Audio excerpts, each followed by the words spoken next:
जय हिंद भाई। It's literally raining IPOs. एक दिन में 3, एक दिन में 2, और एसएमई आईपीओ को तो अलग ही यूफोरिया चल रहा है भैया। आए जा रहे एक दिन में सोचो भाई 3 main board, 4 SME IPO close हो रहे हो, फंड्स लिमिटेड हो। अब ये सब हो गया। अब इसके बाद बारी आती है, एक और आईपीओ आया है, क्रिजैक करके कंपनी है।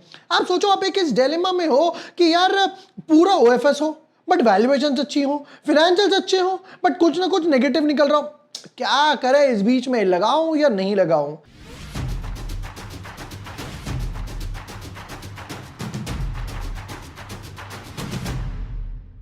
हाय everyone, my name is Vibhor Varshney. I am a SEBI registered research analyst.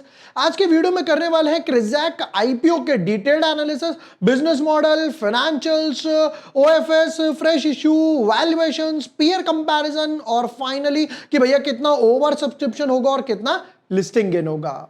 But yes, before moving ahead, अगर अभी तक आपने चैनल सब्सक्राइब नहीं किया है या पहली बार वीडियो देख रहे हो, ये ब्रेकआउट स्टॉक डाल दिया है। एचडीबी फिन का फाइनल वर्डिक्ट डाला था, एलेनबे, ग्लोब आईपीओ, संभव, ये सारे क्लोज हो गए। ये बचा हुआ है इंडो गल्फ क्रॉप साइंस, इसका एक दिन अभी बाकी है। ये वीडियो भी आप देख सकते हो। देखिए, मेन बोर्ड टेबल की बात करते हैं तो यहां पर ये सारे आईपीओ क्लोज हो गए। एक अच्छी बात होने वाली है और वो ये है कि भाई इन सबका पैसा इसके लिए फ्री होने वाला है। वो एचडीबी का पैसा हो, इंडो गल्फ का पैसा हो, किसी का भी पैसा हो, ये पांचों का, क्योंकि ये 4 तारीख तक क्लोज हो रहा है, राइट? तो तब तक इन सबका पैसा फ्री हो जाएगा, तो इसके लिए अलॉटमेंट में भी बढ़ जाए चांसेस एक बारी को। ट्रैवल फूड, इसकी बाकी डिटेल्स अभी आना बाकी है, आएंगे। एज ऑलवेज हम लोग आईपीओ के डिटेल्स वगैरह वीडियो बना देंगे। बात करते हैं क्रिजैक की, चलिए जी।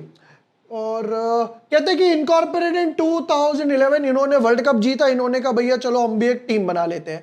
क्रिजैक limited is a B2B education platform for agents and global institutions for higher education, offering international student recruitment solutions to global institution of higher education. कितना हायर एजुकेशन लिखोगे भैया?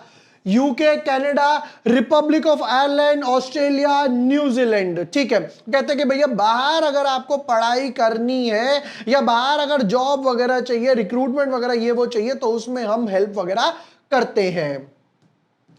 नेक्स्ट पार्ट पर आते हैं। For the 6 months ended September 30th, 2024 and fiscals this March, the company secured applications for enrollment into global institution for higher education from 75 countries through our agents globally who are registered on our proprietary technology platform। ठीक है, अभी तक कम से कम almost 6 lakh की student application ये process कर चुके हैं और 135 ग्लोबल इंस्टीट्यूशंस, यानी कि इनको कॉलेज समझ लो, उनके साथ ये लोग काम वगैरह कर रहे हैं। ठीक है, बाकी इसमें और पढ़ भी लेते, चलो और क्या आ रहा है। वैसे तो अब यहां तक आए हैं। ठीक है, द कंपनी अराउंड 7900 एजेंट्स वगैरह हैं कंपनी के। कितनी बार लिखोगे प्रोपराइटरी? हाँ भाई समझ गया, तेरा प्रोपराइटरी है, जिसमें कहते हैं कि भैया एजेंट्स कंपनी के हैं, उस रिसीव्ड एप्लीकेशन एक्टिव एजेंट्स वगैरह हो गए। कहां से? कि भैया 1500 तो इंडिया से हैं, फिर उसके बाद बाकी 1008 हो गए बाकी 25 कंट्रीज से, जिसमें UK, Nigeria, Pakistan, Bangladesh, Nepal, Sri Lanka, Cameroon, Ghana, Kenya, ये वो, अलीगढ़, ये वो, भैया धनिया मिर्च इन्होंने सब लिख रखा है। अब इसमें प्रॉब्लम समझो। यहां पर एक प्रॉब्लम क्या आएगी कि भाई अगर मान लो जैसे ट्रंप साहब है, यूके हो गया, यूएस हो गया, या और कोई कंट्री वगैरह हो गया, राइट? मान लो ऑस्ट्रेलिया हो गया, कनाडा हो गया। अभी कनाडा में भी देखा था कि भैया तनाव वगैरह चल रहा था, वहां के पीएम जो है उन्होंने कुछ बोल दिया था। तो यहां पर सबसे बड़ी प्रॉब्लम क्या आती है कि अगर कुछ भी ग्लोबल पॉलिसी चेंज होंगी ना, जैसे अभी ट्रंप ने क्या करा, भैया हम यूएस के जो स्टूडेंट्स हैं उन्हें प्रायोरिटी वगैरह देंगे, उन्होंने बोल दिया, तो तब जाकर इनको थोड़ी सी प्रॉब्लम आनी शुरू होगी। ठीक है, अब आते हैं इंपॉर्टेंट डेट्स पे एक नजर मार लेते हैं। वैसे डेट्स देखने का कोई फायदा तो होता नहीं है, मैं भी सोच रहा हूं आगे जाकर धीरे धीरे अपनी वीडियोस में से ये डेट्स वगैरह हटाना शुरू कर दूं। वैसे तो देखो डेट्स देखने को कोई फायदा होता नहीं है, मैं भी सोच रहा हूं आगे जाकर धीरे धीरे अपनी वीडियोस में से भी हटाना शुरू कर दूं।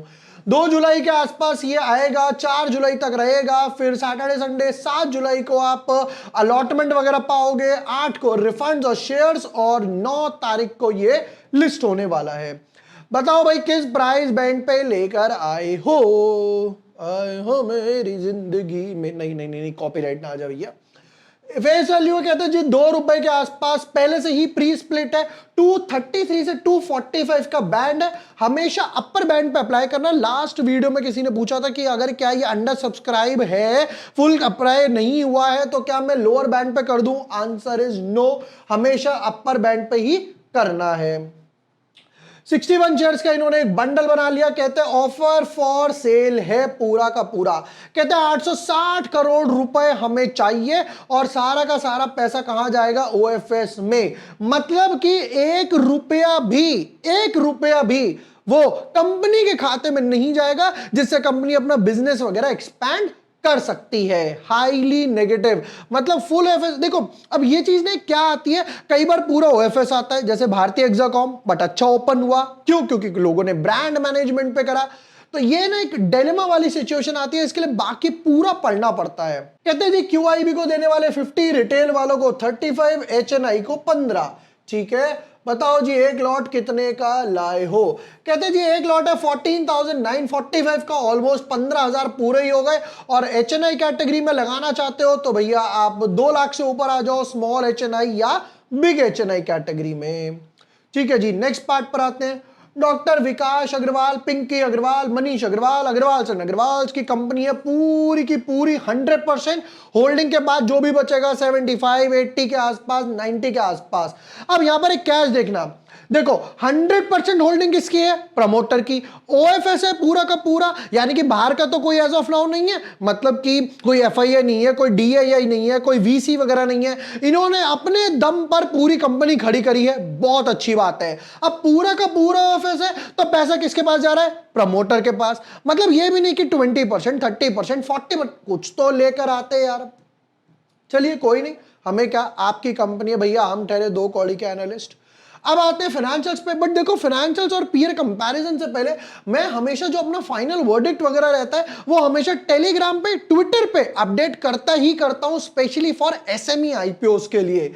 जैसे आप यहां देखोगे सुपर टेक ईवी, मैंने कहा भैया अवॉइड करो, रामा टेलीकॉम मैंने कहा भैया अवॉइड करो, सनटेक इंफ्रा मैंने कहा भैया अप्लाई करो, एचडीबी में भी कहा भैया सुपर शेयर होल्डर कोटा वालों को क्या करना है, रिटेल एचएनआई, संभव स्टील का। तो आप मुझे यहां पर ट्विटर, टेलीग्राम वगैरह पे भी फॉलो कर सकते हैं। यहां पर ऑलरेडी 3,26,000 लोग हमें फॉलो करते हैं। टेलीग्राम पे भी ऑलमोस्ट हमारी 1.5 लाख के आसपास कम्युनिटी है, दोनों बिल्कुल फ्री है, लिंक डिस्क्रिप्शन पिन कमेंट में, वहां जाइए, वहां पर भी हमें ज्वाइन कीजिए टाइमली अपडेट्स के लिए।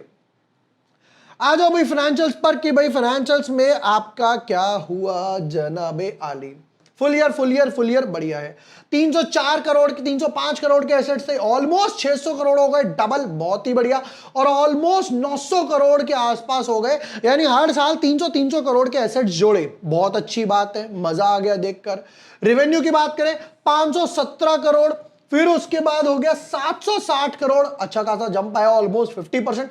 और अब की बार उतना जंप नहीं आया, 900 करोड़ के आसपास का ही रेवेन्यू बना है। क्या होगा भाई, इस साल लोग नहीं जा रहे क्या बाहर पढ़ाई करने?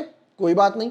प्रॉफिट आफ्टर टैक्स की बात करते हैं जरा। कहते हैं 517 करोड़ पे हम लोग 112 करोड़ के आसपास का प्रॉफिट कमा पाते हैं, कुछ 18-19% के आसपास पैट मार्जिन है।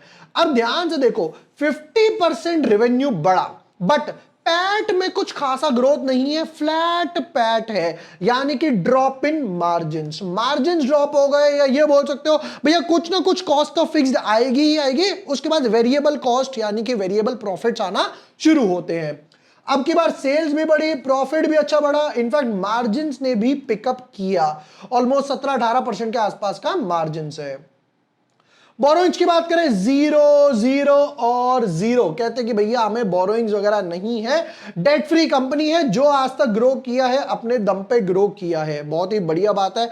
चलिए जी नेक्स्ट, अब क्योंकि ओएफएस है तो ये तो बोल नहीं सकते पैसा किस लिए उठा रहे हो। मार्केट कैप होगी 4,000 करोड़ के आसपास, बढ़िया। Return on equity 30, return on capital employed 40 के आसपास हो गया, पैट मार्जिन 17 जो हम लोगों ने चेक करा, price to book value 8 times, थोड़ा सा ज्यादा लग रहा है, थोड़ा सा ज्यादा लग रहा है। ईपीएस की बात करें तो पहले 8 है, क्योंकि नए शेयर इशू हो नहीं रहे तो बाद में भी 8.74 रहेगा क्योंकि डिनोमिनेटर सेम है। पी रेशियो 28 है, बाद में भी 28 रहेगा। अगेन क्योंकि नए शेयर तो इशू हो नहीं रहे, तो डाइल्यूशन कुछ यहां पर नहीं हुआ। पेयर कंपैरिजन कर लेते हैं जरा। कहते हैं भाई हमारे पास सिर्फ दो ही पेयर कंपैरिजन नजर आ रहे हैं। एक तो हम खुद हो गए क्रिजाक, इंडिया मार्ट और IEL एडुकेशन। इसके ईपीएस है 8 का, इसके ईपीएस है 91 का। दैट इज ऑलमोस्ट 10-12 गुना के आसपास। और इसका 0.48 ऑलमोस्ट मरी हुई कंपनी नजर आ रही है। फिर उसके बाद नेक्स्ट पार्ट पर आते हैं। इनका पी रेशियो था 28 का, इसका है 27 का, तो कट टू कट चल रहा है। बट यहां पे इसने बाजी मार ली रिटर्न ऑन नेटवर्थ में, ये आगे नजर आ रहा है। वैल्यूएशन वाइज तो यहां पर पीयर कंपैरिजन क्योंकि एक ही नजर आ रहा है तो बिल्कुल ठीक लग रहा है। But price to book value के हिसाब से देखें तो 8 थोड़ा ज्यादा है। चलिए जी फाइनल वर्डिक्ट पर आ जाते हैं कि कितना ओवर सब्सक्रिप्शन होगा, कितना लिस्टिंग इन होगा। नंबर 1, सेक्टर डेफिनेटली अच्छा है भाई, लोगों के पास पैसा आ रहा है, बाहर पढ़ना चाहते हैं, अपॉर्चुनिटीज है, बहुत अच्छी बात है, ग्रोथ कर रहे हैं। नेगेटिव पॉइंट 5-6 कंट्रीज पे डिपेंड है, जहां से एक बारी को कट लगा, जिस भी एक कंट्री ने कहा कि भैया बस सलाम नमस्ते, तो इनको प्रॉब्लम आने वाली है। नेक्स्ट नेगेटिव फुल OFS है, पैसा का पूरा ये मेरी जेब में जाने वाला है, प्रमोटर की जेब में जाने वाला है, 1 भी रुपए से कंपनी की ग्रोथ नहीं होने वाली है। वैसे डेट तो कंपनी में नहीं है, एक अच्छी बात ये है। बट 8 के प्राइस टू बुक वैल्यू पे लाए हो, ये थोड़ा सा नेगेटिव नजर आ रहा है। अच्छी बात ये होगी एक और कि भैया उस टाइम पर यहां पर इनके पास पैसा फ्री हो जाएगा बाकी आईपीओस के कंपैरिजन में। तो ओवर सब्सक्रिप्शन की बात करें यहां पे समवट, क्योंकि ऑलरेडी 800 करोड़ के आसपास आप यहां पर पैसा रेस कर रहे हो, जो कि ऑलरेडी थोड़ा सा ज्यादा नजर आ रहा है। मेरे हिसाब से जो ओवर सब्सक्रिप्शन होगा 10 to 15 टाइम्स प्लस के हिसाब से होगा। अब आते हैं लिस्टिंग गेन की बात पे। एज ऑफ नाउ देखकर तो मैं फुल फोर्स में अप्लाई नहीं करने वाला हूं। अगेन फुल फोर्स में अप्लाई नहीं करने वाला हूं। मार्केट सेंटिमेंट्स पॉजिटिव होते हैं और कोई आईपीओस पे नहीं आता। बाकी 5 आईपीओस जो आए हैं मेन बोर्ड पे, अगर उनकी धमाकेदार एंट्री होती है, अच्छी खासी लिस्टिंग होती है, तो समझ आएगा कि भैया इन्वेस्टर्स में उत्साह है और हमें भी फुल फोर्स से कूद जाना चाहिए। एज ऑफ नाउ 5 से 8% के आसपास लिस्टिंग गेन होंगे, क्योंकि फुल OFS है और 8 का प्राइस टू बुक वैल्यू वो देख के थोड़ा सा मन अडिग हो गया। बाकी हर बार की तरह जैसे मैंने बताया, या तो मैं 5 मिनट का एक फाइनल वर्डिक्ट वीडियो बना दूंगा या फिर मैं ट्विटर टेलीग्राम पे डाल दूंगा, जैसे भी टाइम वगैरह हिसाब आता है। चलिए जी, ये थे क्रिजाक आईपीओ के डिटेल्ड एनालिसिस। एंड यस, जैसा मैंने बताया ट्विटर टेलीग्राम के बारे में जो हमारी एक अच्छी खासी कम्युनिटी है, टोटली फ्री है, लिंक डिस्क्रिप्शन पिन कमेंट में, आप भी जाइए ज्वाइन कीजिए, हमारी कम्युनिटी का पार्ट बनिए। वीडियो पसंद आया हो share with your friends, like and subscribe. Thank you for watching the video, lots of love.